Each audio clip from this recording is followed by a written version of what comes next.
Feynman technique to memorise, हालांकि ये पहले भी डिस्कस किए, मैंने नंबर 1 टेक्निक है ये। Feynman technique basically great physicist थे रिचर्ड फिनमैन, उन्होंने दी थी, ये साइंटिफिकली प्रूवन है। उन्होंने क्या किया था फिनमैन टेक्निक पे, जरा देखो। वो कहते थे सबसे पहले कोई टॉपिक चूज कर लो, कोई भी कर लिया, और उस टॉपिक को ना आप किसी को भी घर पे अगर कोई बच्चा है उसको पढ़ाओ, उसको समझ में आए नहीं आए फर्क नहीं पड़ता, उसको बिठा लो और उसको पढ़ाओ। और मैं अपनी टाइम में क्या करता था कि किसी बच्चे को नहीं पढ़ाता था, इनफैक्ट मैं क्या करता था कि सामने पिलो पड़ा है, पिलो को ही रख लिया, हाँ भाई पढ़, उसको तो पीछे से चांटा भी मारोगे तब भी चलेगा, उसको कौन सा लगनी है।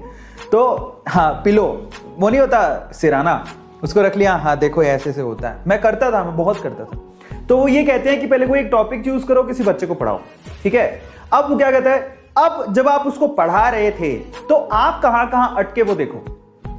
भाई कोई चीज पढ़ा रहे होते हो तो आप देखो कि आप अटके कहां। अब खुद को तो समझ में आ जाता है, इंसान खुद से तो नहीं झूठ बोल सकता, समझ में आ गया। तो खुद को समझ में आ जाएगा कि आपने मिस्टेक्स कहां करी, उन मिस्टेक्स को आइडेंटिफाई करो और उन मिस्टेक्स को फिर से रिव्यू करो। रिव्यू का मतलब आप किसी टॉपिक को पढ़ाते टाइम कहां पे अटके, आइडेंटिफाई करने के बाद क्यों अटके, कारण क्या था, क्या तुम्हें उस कॉन्सेप्ट पे क्लैरिटी नहीं थी तो टॉपिक को खोल के देखो, कॉपी को खोल के देखो जाके, या फिर जिस टीचर ने पढ़ाया था उसने कैसे पढ़ाया था उसको चेक करो। रिव्यू करने के बाद फिर से उस टॉपिक को उस बच्चे को पढ़ाओ या सिराने को पढ़ाओ। समझ में आ गया।